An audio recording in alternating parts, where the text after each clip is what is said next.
Randy had said they have a 3-month-old and they have sleep training and a night routine, asking for questions about the night routine, asking about sleep training, asking about like what's a consistent bedtime, and then also what type of sleep sack to use, like the Swaddle or the Merlins.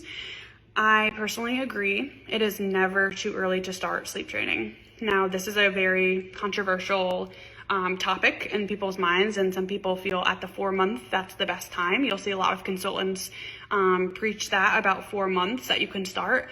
However, I don't feel that there's a specific time based on science and based on research that I've done that you can start it too early, to be honest. A couple of consultant friends that I have started it from birth. Their babies didn't know any other way, and it's not cruel at all. I think that's the problem, is a lot of people start getting, into this realization, like, I have to hold them for all their naps. I have to contact a nap. Like, I have to make sure that they don't cry at all because I have to hold them. And that's totally like fine if you want to do that. But then you come to this point at 3 to 4 months where you're like, I'm exhausted. I have not slept. What do I do? So if you want to start earlier, you go right ahead and you start earlier. I'm currently working with an 8-week-old, and the mom came to me and was like, are we, doing this too early? No, absolutely not.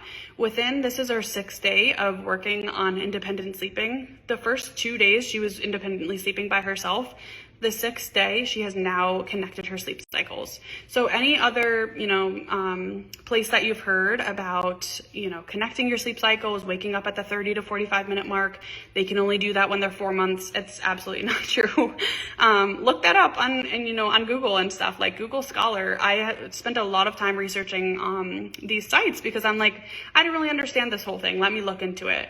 But I don't agree that it's too early ever to sleep train. And then honestly, when you apply the foundations earlier, they have a more successful rate going into the 3rd month, the 4th month, all of those times, and not hitting those regressions, those teething, those milestones, and having problems.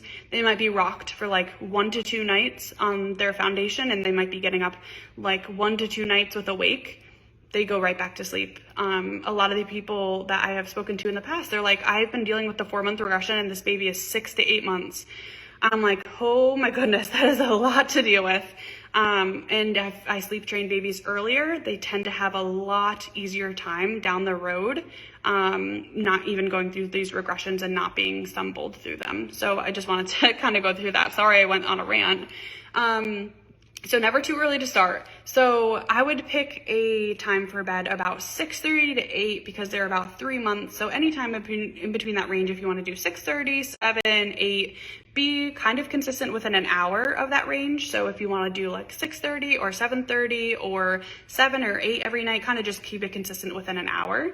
And then do a 12-hour day and a 12-hour night, or a 13-hour day, 11-hour day, 13-hour night, and then go by wake windows. I don't tend to recommend clock-based because of the fact that your baby is never going to have the perfect schedule every single day.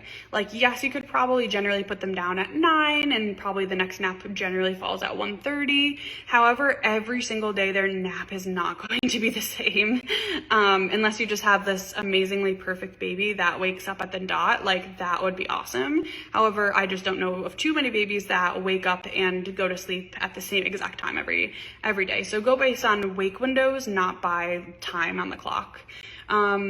And then lastly, the question about the Merlin, Sue, or the Swaddle. If you're sleep training, go for an arms out sleep sack, not like a Merlin's or a Swaddle.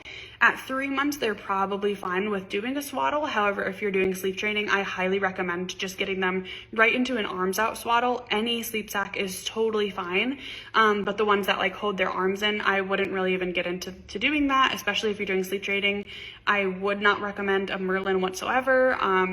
All of this is because people feel that the startle reflex is a thing, and they're worried that the startle reflex is going to wake them up at night. And I know this sometimes happens too. Like, you'll see then wake up for naps and for nights because they're startling themselves.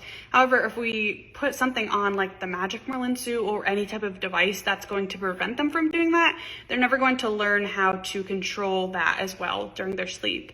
So it might take like 1 or 2 days during training for them to really get used to having their full hands out. However, if you put them in one of those suits, it's really like preventing them from being able to work with that in their body, and they won't really have access to their hands as well if they want to suck on them, if they want to suck on their sleep suit, anything like that. So I really recommend doing those things.